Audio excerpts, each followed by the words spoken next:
शारदीय नवरात्रि में हम जगत जननी जगदम्बा की जब स्थापना करते हैं तो हम कलश की स्थापना क्यों करते हैं? आज शिव महापुराण में शुरुआत में अपन शिव और पार्वती की यही संवाद को लेकर चलते हैं। श्री शिवाय नमस्तुभ्यं, श्री शिवाय नमस्तुभ्यं। आखिर कलश में ऐसा क्या है? श्री शिवाय नमस्तुभ्यं। कलश के अंदर आखिर ऐसा क्या विराजमान है कि 33 कोटि देवता उस कलश के अंदर आकर बैठ जाते हैं? महाराज श्री शिवाय नमस्तुभ्यं, श्री शिवाय नमस्तुभ्यं। आप कोई यज्ञ करने जा रहे हो, आप कोई पोथी पुराण करने जा रहे हो, आप कोई अच्छा कार्य करने जा रहे हो तो ब्राह्मण देवता कह देते कलश की स्थापना होगी, कलश की शोभा यात्रा निकलेगी, कलश यात्रा निकलेगी, कलश विराजमान होगा। और आज महत्व तक क्यों है? श्री शिवाय नमस्तुभ्यं। उस कुंभ की उस घड़े की महत्वता कहां से प्रकट हो गई? शिव महापुराण की कथा कहती है महाराज, भगवान ओघड़दानी शंकर स्वयं आद्य शक्ति जगदम्बा से कहते हैं कि जगदम्बा तू क्या चाहती है बोल। तो जगत जननी जगदम्बा कहती है कि जहां मैं हूं वहां शंकर है, ये आपने कह दिया, पर जहां शंकर है वहां पार्वती का होना जरूरी है। उसके लिए सिद्ध करने के लिए एक स्थान ऐसा बनाया जाए जहां पर शंकर विराजमान है और शंकर के साथ पार्वती विराजमान है। तो शिव जी ने कहा पार्वती उसके लिए मैं तुझे एक सुंदर कलश का निर्माण कर देता हूं। शिवाय नमस्तुभ्यं। दुनिया का रचनाकार, दुनिया की रचना करने वाले महाराज, संपूर्ण ब्रह्मांड की रचना करने वाले, जिनको भगवान शिव ने स्वयं ब्रह्मदेव से कहा है कि ब्रह्मा जी तुम सृष्टि खंड को आगे बढ़ाइए, सृष्टि की रचना कर। ब्रह्मा जी कह रहे हैं नाथ इस सारे ब्रह्मांड को रचना करना है कर दूंगा, मना नहीं है, पर रचना करता भगवान ब्रह्मा जी कहते हैं कि मैं संसार को एकत्रित करूं उससे पहले 33 कोटि देवताओं को मुझे एकत्रित करना, और सारे 33 कोटि देवता एक जगह पर आकर विराजमान हो जाए ऐसी कोई व्यवस्था करना।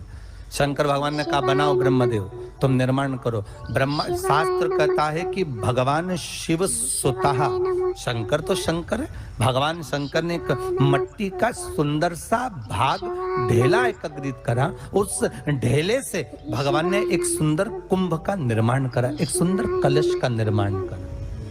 भगवान कुंभ का निर्माण कर रहे हैं, भगवान कलश का निर्माण कर रहे हैं, और भगवान स्वयं ब्रह्मदेव कर रहे हैं कि आप ऐसा निर्माण कर दो जिसमें 33 कोटि देवता स्वतः विराजमान हो जाए। तो भगवान ने उस कलश का निर्माण कर दिया। अब कलश का निर्माण करा तो स्वयं भगवान ब्रह्मदेव बोले प्रभु इस कलश के अंदर मेरा स्थान कहाँ है?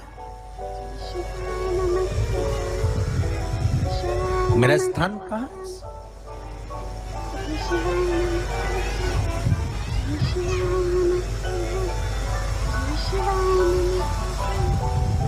बहुत ध्यान देना महाराज, कलश का जो मुख होता है उस मुख पर भगवान विष्णु का स्थान होता है। किसका स्थान है?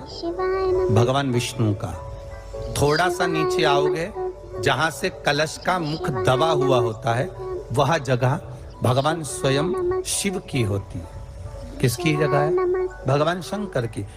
कलश का अग्रभाग, नीचे का भाग जहां से फैला हुआ होता है वहां ब्रह्मा का आधिपत्य स्थापित होता है। फिर कलश का जो नीचे का भाग होता है वो भगवान शिव और शक्ति का स्थान होता है। कलश के बाहरी भाग में, जहां पर बाहर का हिस्सा होता है, उस कलश के बाहरी भाग में 33 कोटि देवताओं को भगवान शंकर ने लाकर विराजमान किया होता है। महाराज भगवान शंकर 33 कोटि देवताओं को निमंत्रण देकर उस कलश में विराजमान कर।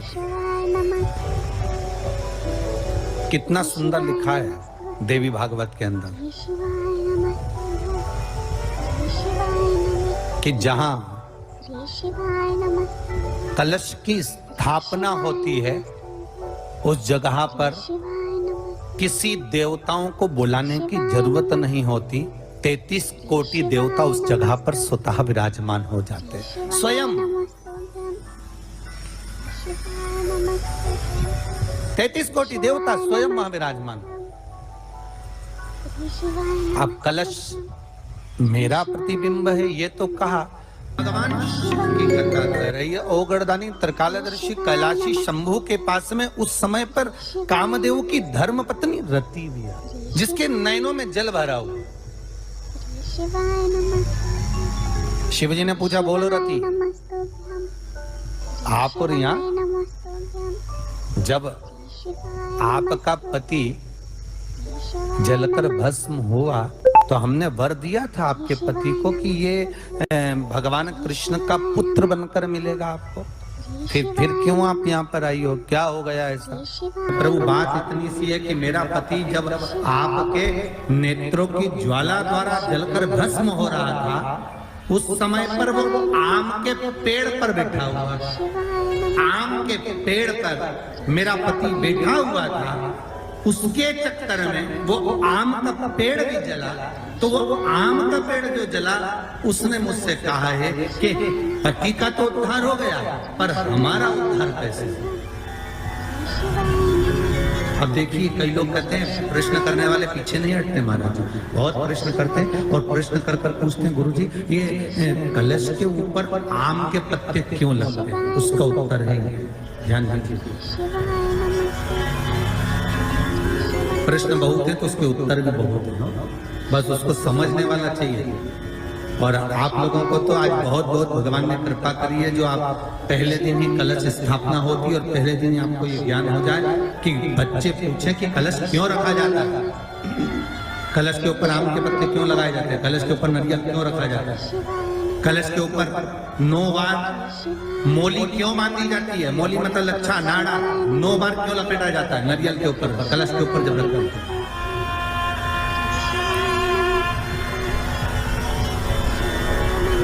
कलश के ऊपर जब जब श्रीफल रखाता है, नारियल रखाता है, तो उस पर 5 बार 7 बार मोली नहीं लपेटी जाएगी, तो 9 ही बार लपेटी जाएगी। 5 या 7 बार लपेटते हैं तो कहते हैं कि लक्ष्मी की क्षीणता होती है, और वो 9 बार लपेटी जाती है तो भरपूर लक्ष्मी का भंडार।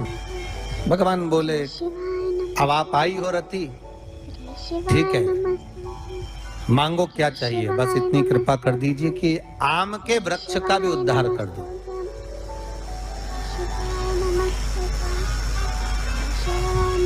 शिव जी ने कहा, हम वर प्रदान करते हैं रति, जहां शिव और शक्ति है, जहां 33 कोटि देवता इस कलश के अंदर विराजमान होंगे, उस जगह पर स्वयं कंठ पर जहां पर मेरा निवास होगा, उस जगह पर ये आम के पल्लव अमृत के तुल्य माने जाएंगे, और इनका निवास हमारे ही हाथ में, हमारे ही हस्त कमल में विराजमान हो, हमारे ही हाथ। अब आम के पल्लव को बाबा ने विराजमान किया। अब आया है उसके ऊपर क्या रखते हो, श्री नारियल, ठीक है।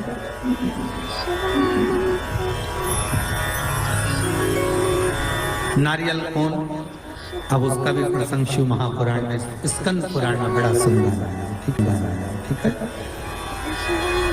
भगवान शंकर और पार्वती विराजमान है कैलाश पर्वत पर।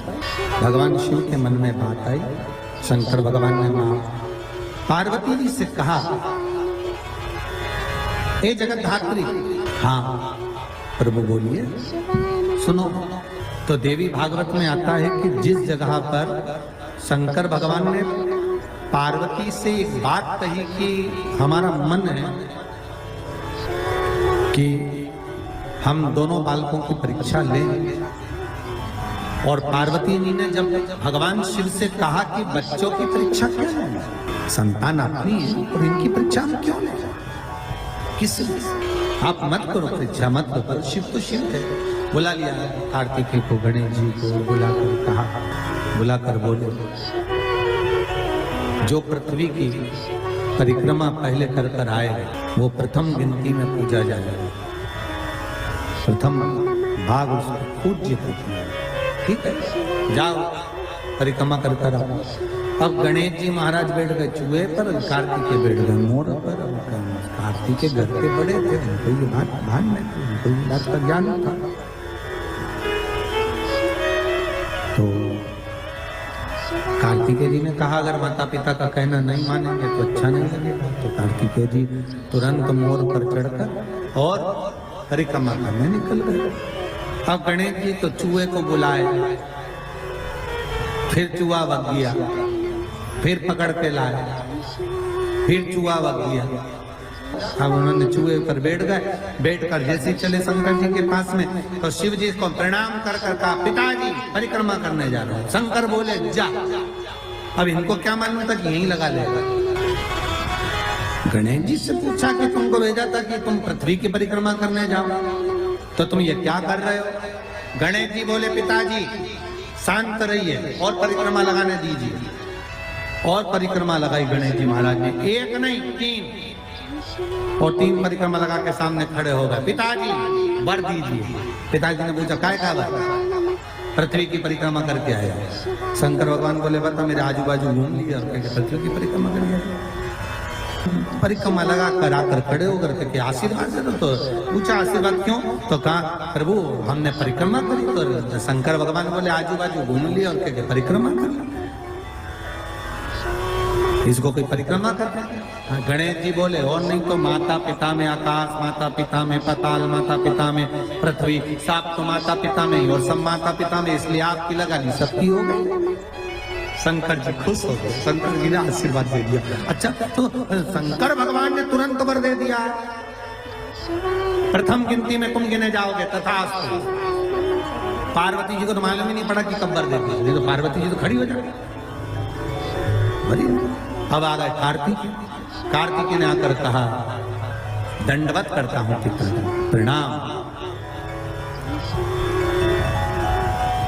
हम तुम्हें देवताओं की सेना के सेनापति बनाते हैं। कार्तिकेय की आंख से अश्रु बहे। देवताओं की सेना के सेनापति, क्या मैं प्रथम गिनती में नहीं आऊंगा? नहीं, क्यों? गणेश जी ने प्रथम गिनती में आ गए। गणेश जी ने परिक्रमा कर ली, किसकी करी? हमारी। पिताजी आपने कहा था पृथ्वी की परिक्रमा कर कर जो आएगा प्रथम गिनती में गिना जाएगा, तो पहली परिक्रमा पृथ्वी की तुमने नहीं करी, फिर गणेश ने नहीं।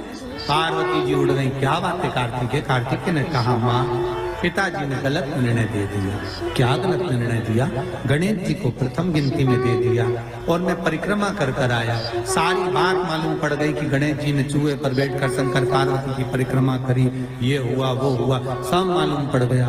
पार्वती मैया की आंख में से आंसू बहने लगा।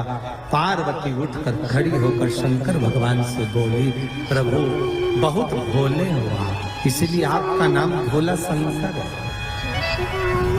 बहुत एक बेटे को भेज दिया पृथ्वी की परिक्रमा करने और दूसरे बेटे ने आपकी परिक्रमा करी और आपने उसे वर प्रदान कर दिया। इतने भोले, पुत्रों में भेद कर। जगत जननी मां पार्वती खड़ी हो गई। पार्वती जी ने कहा ये आपने श्रेष्ठ नहीं किया। पार्वती जी बोली मुझे अच्छा नहीं लगा आपने निर्णय जो दिया। क्या चाहती हो पार्वती? पार्वती जी कहती हैं आज मुझे एक वर देना पड़ेगा। बोलिए क्या वर चाहिए? भोलेनाथ मुझे वर ये चाहिए कि आज के बाद आपकी कोई परिक्रमा ही ना हो। मुझे वर दे दो कि शंकर की परिक्रमा कभी नहीं होगी, शिव की परिक्रमा का विधान नहीं होगा। शंकर भगवान ने पार्वती को तथास्तु कह दिया। आज के बाद शंकर के मंदिर में शिवलिंग की कोई परिक्रमा नहीं करेगा। कभी आपने करते हुए देखा किसी को? नहीं। शंकर की परिक्रमा होगी तो आधी यहाँ से चालू होगी, वहां तक जाओगे फिर वापस आगे। यहाँ तक शिव महापुराण की कथा कहती है कि शंकर की आरती के बाद जो परिक्रमा भी होती है ना वो भी पूरी नहीं करना चाहिए, आधी कर कर वापस हो जाना चाहिए शिव की आरती के बाद। कई लोग शंकर जी की आरती उतारने के बाद जो परिक्रमा करते हैं ना, आरती की थाली लेकर चारों तरफ घूमते हैं, उसको भी आधा घूमो और आधे में वापस शिव परिक्रमा कर मर दीजिए। आप वर प्रदान करो, हमें वर दे दो। पार्वती मैं तुझे वर देता हूँ, शिव की परिक्रमा कोई नहीं करे। और अगर शंकर की परिक्रमा कोई भूल से भी करेगा तो उसको दोष लगेगा, शिवाय नमः। उसका पुण्य छिन्न। इसलिए शंकर की परिक्रमा लोग नहीं करते, क्योंकि उन्होंने जो दान करा, पुण्य करा, सत्कर्म करा, भजन करा, कीर्तन करा, उसका पुण्य धीरे धीरे धीरे धीरे समाप्त होते चले जाता है, उस पुण्य की क्षीणता होती है।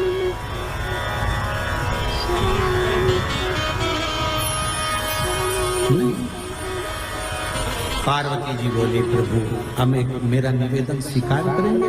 बोलो क्या बात है। पार्वती जी बोलती, आपने गणेश जी को प्रथम पद दिया है, तो इस कार्तिकेय को भी प्रथम पद प्रदान करिए। शिव जी बोले, ये नहीं हो सकता, क्योंकि प्रथम पद एक ही होता है। प्रथम पद केवल एक होगा और वो एक पद मैंने प्रदान कर दिया। अब मैं दूसरा पद कैसे दे सकता? मैं दूसरा पद कैसे प्रदान कर सकता? मैं दूसरा पद कैसे दे सकता?